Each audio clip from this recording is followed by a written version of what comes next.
What's up, everyone? DJ Nubis here with your Remote Radio podcast with a special edition of Species Spotlight. This is, of course, for me when I've got a new delivery of a couple spiders I ordered. The main one I ordered was the Poeciifera metallica. I talked about this the other day when I did my spotlight on the Regalis, part of the Poke clan.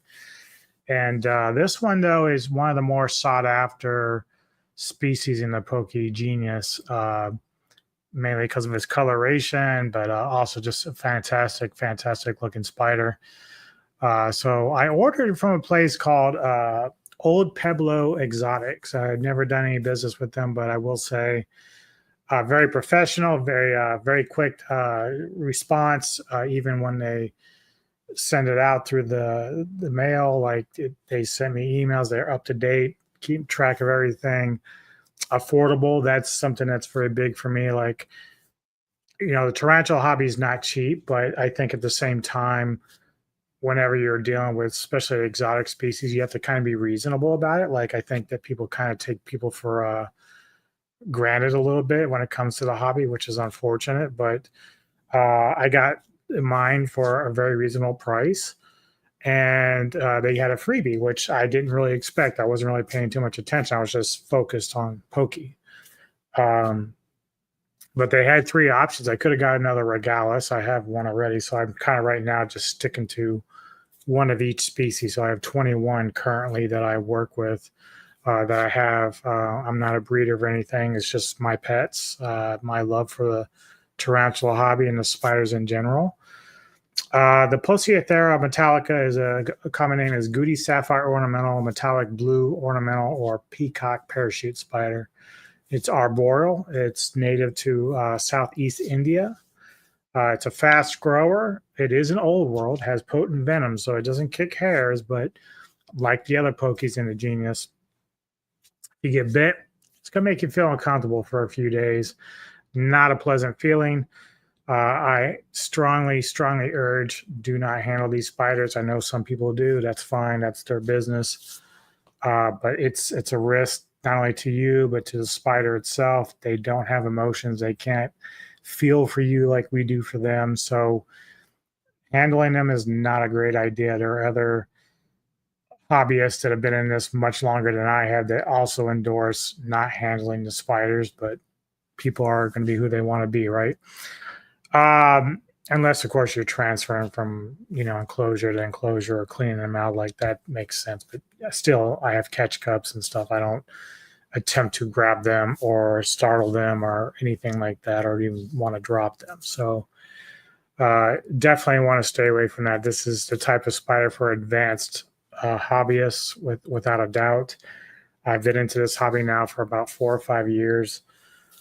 So I've built up from when I started. I had a Chilean rose like way back when I first met my wife, and didn't really know much about spider keeping. It was like a basic aquarium astroturf. I just did not know enough about how to take care of them. However, God, my nose is itchy.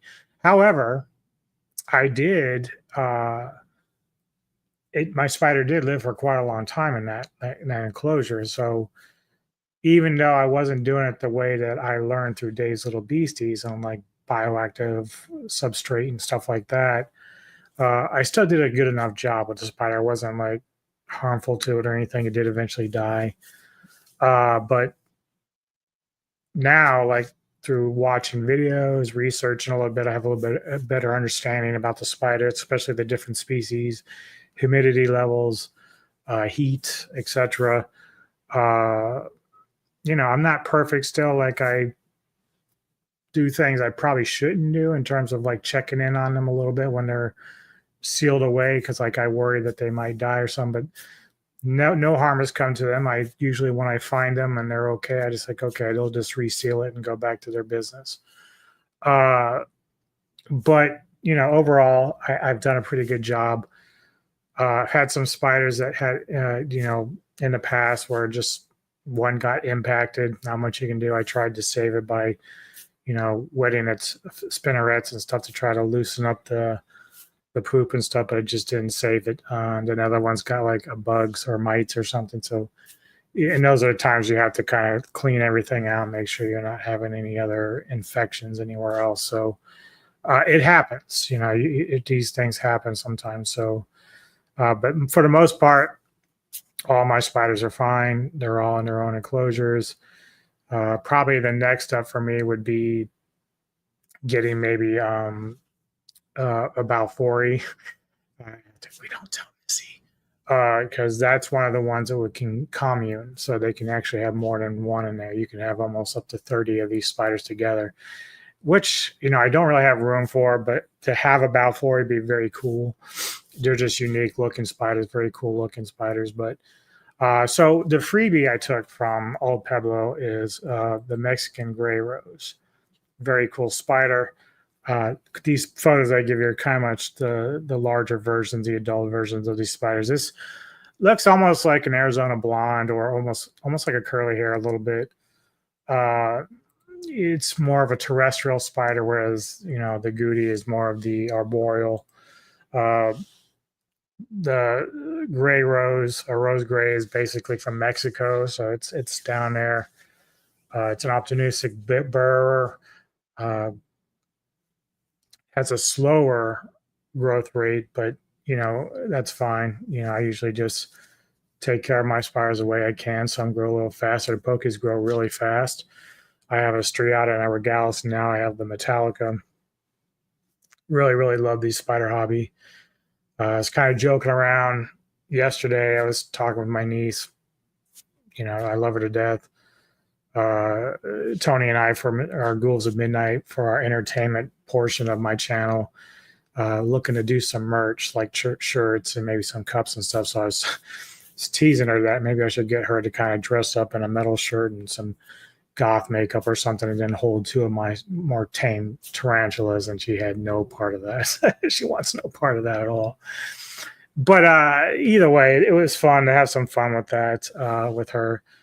But I did get these two new ones. So I have a little video that I was doing where showing me transferring over to their enclosures or smaller ones right now because they're tiny and early juvenile stage. The other one's a bit more the Mexican rose gray is a little more of a spiderling, but the metallic is a little bit more of a juvie at this point, which is good. But yeah, here's the video of me transferring them over. All right. So got a couple of new spiders in. I'm going to show you guys. Both of them are spiderlings, basically. First, my Poecilotheria metallica, Goody Sapphire ornamental, Old World arboreal. We'll get to her in a minute. And then a freebie I got is the Mexican rose gray, and you can kind of see her in here. So I'm going to try to pause this real quick, and then I'm going to restart as I transfer them over, and hopefully it all goes well. Okay, so first we're going to go ahead and do the Mexican rose.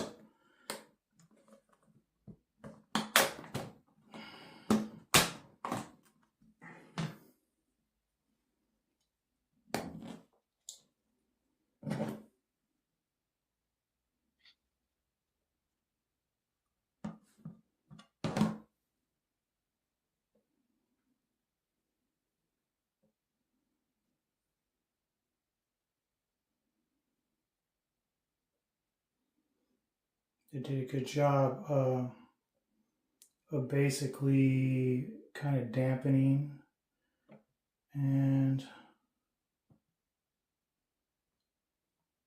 let you kind of look at her there. Should be able to see her. I always call them she's to start, but there we go. Okay. So she's all in there.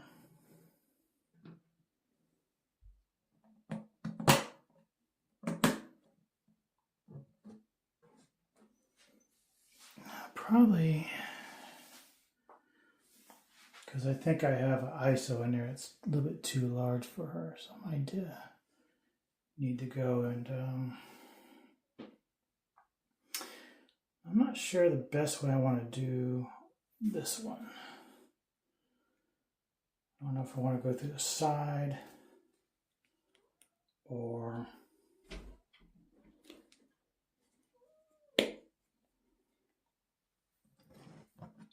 through the top.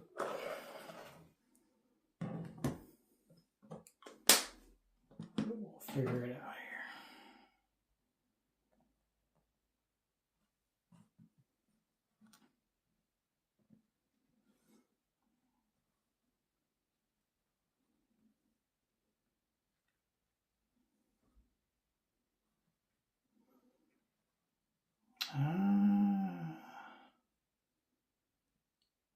There she is.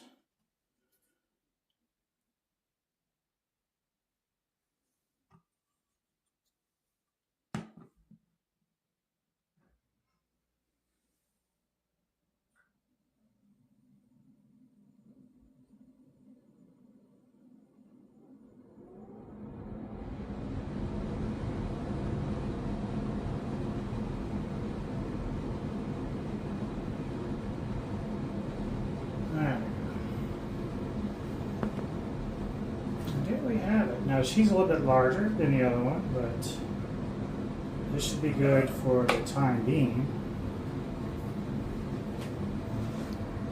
Let's see if I can pull it off. And you can see her right there. As for the Mexican rose hair, right there. So I do need to check her though. Because like I said, I think I have an isopod that's almost the size of her and I don't want it to eat her. A little bit too big. But yeah, my two new additions to the Noobs Tarantula hobby. So yeah, I ended up moving the Mexican rose gray into a smaller container because you can see the holes on the side and on the top a little bit there. I was a little worried they're a little bit too big and that she's small enough that she probably could sneak out of them. So I don't really want her to get out. So I moved her into a circular container, that ones you usually find at like expos and stuff. And so the holes in the top of that are much smaller, but she still has air and stuff. So, but I moved her out of that because I was a little worried that she's a little bit too small to be in that one right now. So obviously, there's no danger of any isopods that are larger than her in that other container either. So, did a lot of that. So, yeah, those are my two new ones. I now up to 21 different species in my collection. I'm going to continue to do spotlights on all of them eventually. I've done a few already. Excuse me. But I'll get around to doing some for these two eventually when I do specific. I'll wait for them to get a little larger. When I know they're kind of out of the clear in terms of like, survivability. Sometimes when they're young, they just end up dying with no reason at all. But so far, I've been doing a pretty good job. So I'm pretty proud of myself in the hobby itself. So yeah. But yeah, go check old Pebble Exotics if you're into the hobby. Like they're really good. I'm going to tag them a little bit. I'm going to share this video with them. But very impressed with their professionalism. Their packaging, everything was great. They had some warm bags, even though it's been really warm. I liked the one thing I really liked that they did was the paper towels that the spiders were wrapped in were a little bit damp, which is what you're supposed to do anyway to keep some sort of water for the spiders during their travel. But because it's been so hot, in U.S. right now, especially in Delaware, so it's kind of nice that they were extra attentive to that.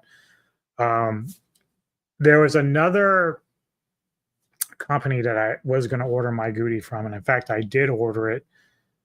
But this just kind of tells you the difference in how Old Pueblo approached things as opposed to them. I'm not going to give the name of the other one because I'm not here to really slam people in the business. That's not what I do.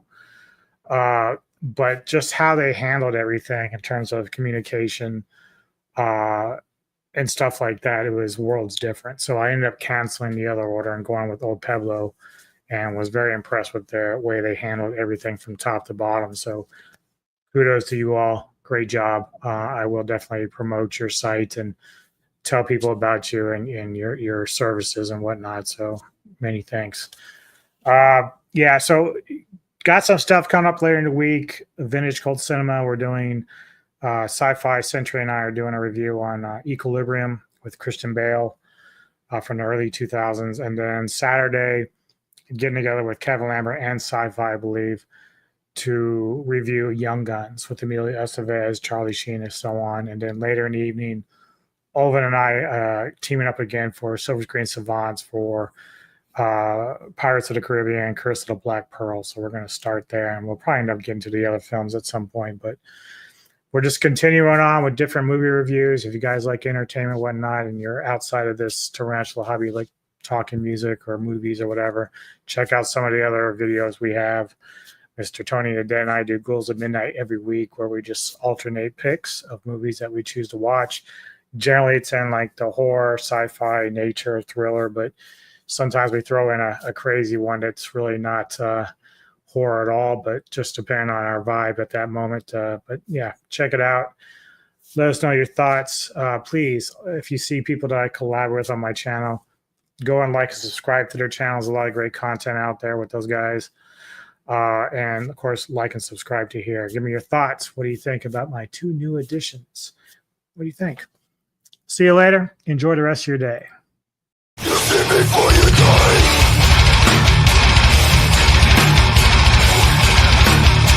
Find the blood.